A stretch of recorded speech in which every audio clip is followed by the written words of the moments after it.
Have you ever heard of a yokai called Nue? It appears only in the dead of night, and no one has ever truly seen its form.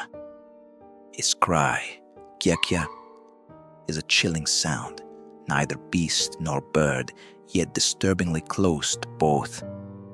Its true form is said to be this: the face of a monkey, the body of a tiger, the legs of a tanuki, and the tail of a snake. A creature stitched together from the parts of many beasts, like something pulled from a nightmare.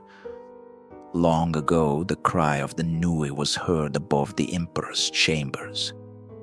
Night after night, the emperor fell ill. And so, to break the curse, a single samurai was summoned. Tonight's tale is about that man and the invisible monster made of sound, to which he loosed his arrow. Nue. Once, the emperor was struck by a grave and mysterious illness.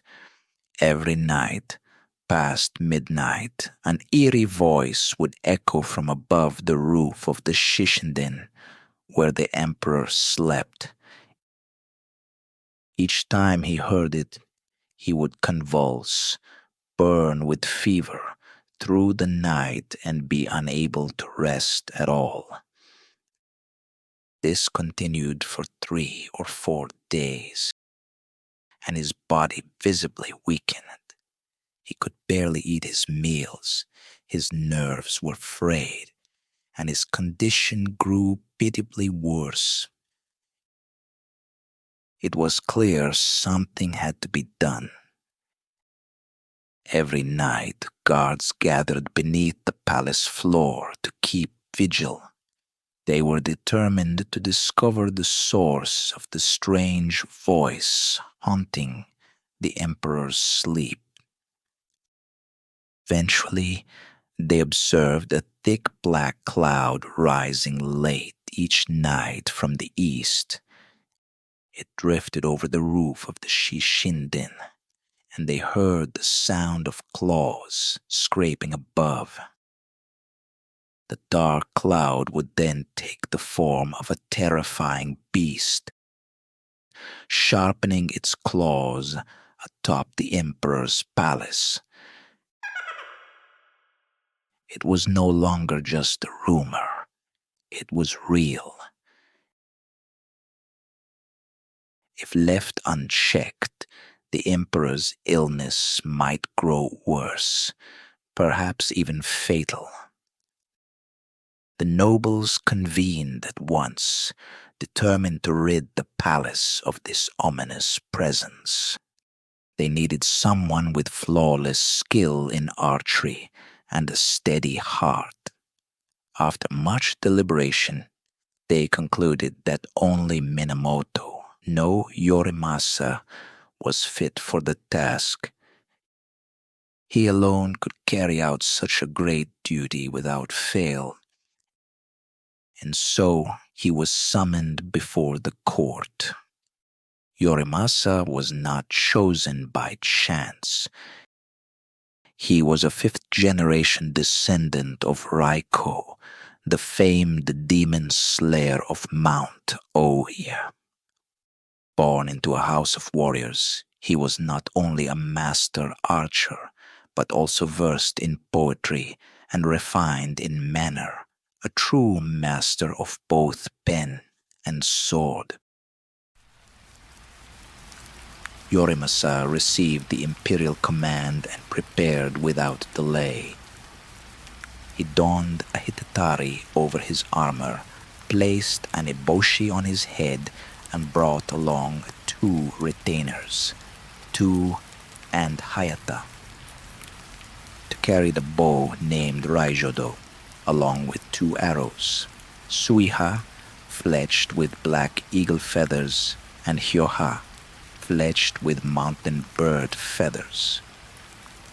Hayata carried a short blade called honekui, hidden inside his robe. It was the season of constant drizzle, rain falling and stopping under heavy, oppressive skies. Night, everything was pitch dark, without a single star or sliver of moonlight. It was nearly impossible to detect when or where the strange black cloud would appear. As midnight approached, as always, it began to rise from the eastern sky. The emperor again fell into convulsions and trembling fits. Yorimasa sensed that the black cloud had returned, but in the total darkness he could not make out a thing. He silently invoked the name of the god Hachiman, steeling himself with the resolve that if he missed the first arrow, he would not live to draw the second. He took up Suiha, the first Kabura arrow, and knocked it to his bow. Soon the roof of the Shishinden grew darker still, and even in the night he could see the black cloud descending over it. Taking aim at its center, he released the arrow. With a deep whir, it flew and struck something with clear force. The cloud broke apart in turmoil, and from within they heard Kaya, Kia, a cry like that of a Nui. Encouraged by this, Yorimasa swiftly readied the second arrow, Yoha, and loosed it. Again it hit. A heavy body dropped with a crash onto the roof, then tumbled down from the sky and landed in the garden below. They rushed in, shouting, "Now's our chance," and pinned the beast. Hayata drew the Honekoi dagger and struck it down with a single thrust. The beast was slain. The palace erupted in a flurry of torches and shouts. They lit candles to examine the creature's remains. Its head was that of a monkey, its back like a tiger's, its tail like a fox's, and its legs like those of a raccoon dog. It had indeed cried like a gnu. The monster's body was quickly burned and buried atop the mountain near Kiyomizu Temple. Once the Nue had been destroyed, the emperor's illness lifted as if blown away. Grateful, the emperor bestowed Yorimasa with a splendid sword called Shishio and a fine robe. Court ministers stepped onto the palace stairs to present them. Yorimasa knelt at the foot of the steps to receive the gifts. Just then, as the sky grew pale with morning light, a cuckoo called out 2-3 times overhead. The minister heard it and recited, "Hototogisu, may your name rise to the clouds above." And Yorimasa replied, "As the bow moon sets, I entrust all to its course." Indeed, as his reputation promised, Yorimasa was a master not only of arms, but of poetry as well. The emperor was all the more impressed. Yorimasa continued to serve the emperor faithfully, achieving many feats in battle. Yet, for reasons unknown, his rank remained low. He remained merely a palace guard, never granted permission to ascend the hall. One day, he composed a poem. Unseen by the world, the mountain warden of Uchi peers through the trees to glimpse the moon above.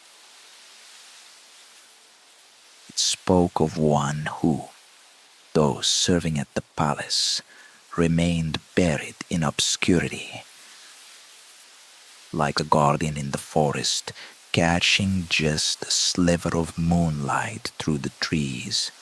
He could only gaze longingly toward the emperor's hall. The emperor read the poem and felt pity.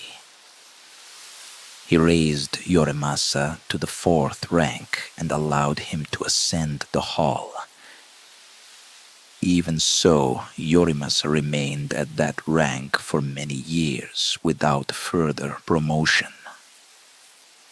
Eventually, he wrote another poem. With no clear path to climb any higher, I gather acorns beneath the trees to make my way through life. This time the message struck deeper.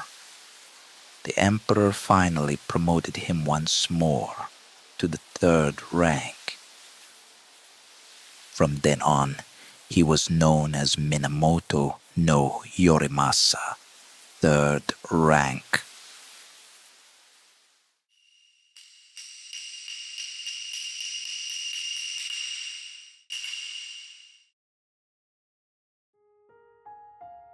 One minute afterward, which matters more, the result or the path? Even when we work sincerely, recognition can remain out of reach. That sense of futility is not unique to our modern world. Yorimasa, too, was a master of martial arts and a skilled poet. Yet for a long time, he saw no promotion. But one day, after fulfilling the duty of slaying the Nue, he happened to compose a single verse. And that poem touched the emperor's heart. It became the turning point in his life. It was not written in pursuit of advancement. So what sustained his continued effort? In Yorimasa's time, there was a way of thinking that value lies not in results, but in the path itself. It is the spirit of Do, the way. Even today, it lives on in words like kendo or chado. Yorimasa, perhaps, did not train to be recognized, but simply to refine himself for the sake of the way, to confront the Nue, a vague, shapeless fear, with the real weight of daily discipline, was, in some quiet sense, exhilarating. Of course, choosing the right path and stepping back when needed also matter. But sometimes, even the efforts we thought were meaningless may return to us unexpectedly and offer a kind of rescue we never could have foreseen.